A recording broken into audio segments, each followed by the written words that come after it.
Halo semuanya, di video kali ini kita akan membahas salah satu karakter yang paling sering memicu perdebatan di anime Inuyasha, yaitu Kikyo. Sebelum mulai, aku ingin menegaskan bahwa ini adalah pendapat pribadiku sebagai salah satu fans Kikyo. Jadi, kalau kalian punya pendapat yang berbeda, itu sah-sah saja. Justru aku berharap kita bisa berdiskusi dengan santai di kolom komentar.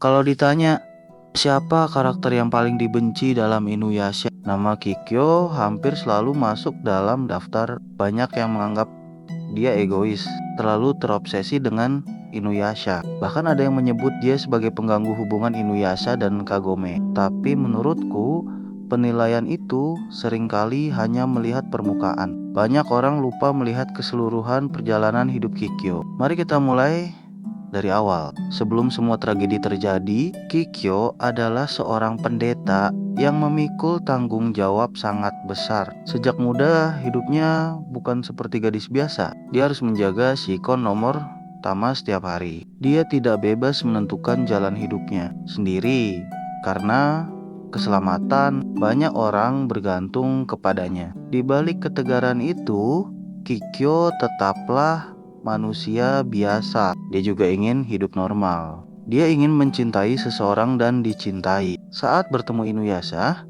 untuk pertama kalinya dia melihat harapan agar bisa melepaskan beban yang selama ini dipikul. Hubungan mereka sebenarnya berkembang dengan tulus. Mereka bahkan berencana menggunakan Shikon nomor pertama agar Inuyasha menjadi manusia biasa sehingga mereka bisa hidup bersama. Sayangnya, semua impian itu dihancurkan oleh Naraku. Naraku menyamar menjadi Inuyasha di depan Kikyo, lalu menyamar menjadi Kikyo di depan Inuyasha. Akibatnya, dua orang yang saling mencintai justru saling percaya bahwa mereka telah dikhianati. Kalau dipikir-pikir, apakah itu benar-benar kesalahan Kikyo? Menurutku tidak. Dia hanyalah korban dari rencana yang sangat licik. Lalu terjadilah tragedi yang mengubah segalanya. Kikyo terluka parah dan meninggal dunia sambil membawa rasa sakit, penyesalan, dan perasaan dikhianati oleh orang yang paling dia cintai. Bertahun-tahun kemudian,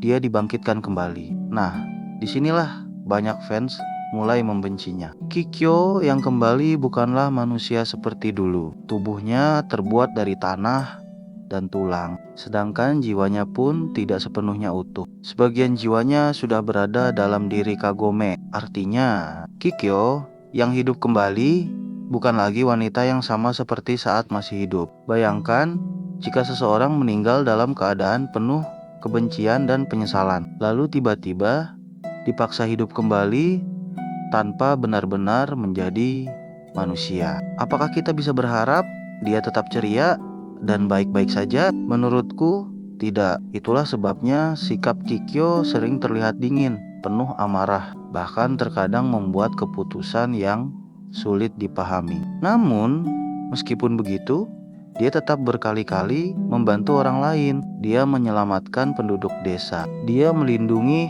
anak-anak. Dia membantu melawan kekuatan Naraku.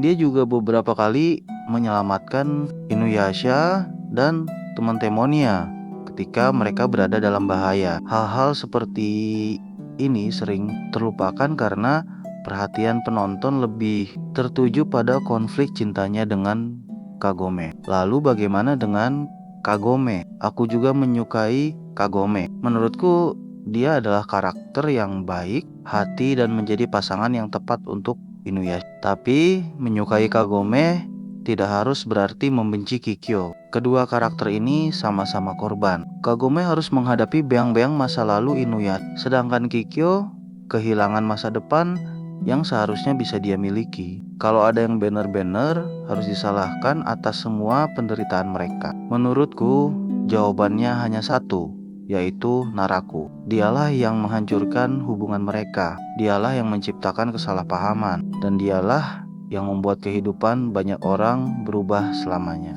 Menjelang akhir cerita, menurutku kita bisa melihat perkembangan karakter Kikyo dengan sangat jelas. Dia mulai melepaskan kebencian yang selama ini membelenggunya. Dia lebih fokus menghentikan Naraku daripada mengejar masa lalunya. Bahkan pada akhirnya, dia mengorbankan dirinya demi membantu mengalahkan Naraku. Itu bukan tindakan seseorang yang hanya dipenuhi dendam. Itu adalah tindakan seseorang yang akhirnya menemukan kedamaian. Menurutku, justru disitulah letak keindahan karakter Kikyo. Dia bukan karakter yang sempurna. Dia pernah marah, dia pernah iri, dia pernah membuat keputusan yang salah. Tapi semua itu membuatnya terasa sangat manusiawi. Kalau semua karakter selalu baik dan selalu mengambil keputusan yang benar, cerita Inuyasha tidak akan sedalam yang kita kenal sekarang. Justru karena ada karakter seperti Kikyo, cerita ini terasa penuh emosi dan sulit dilupakan.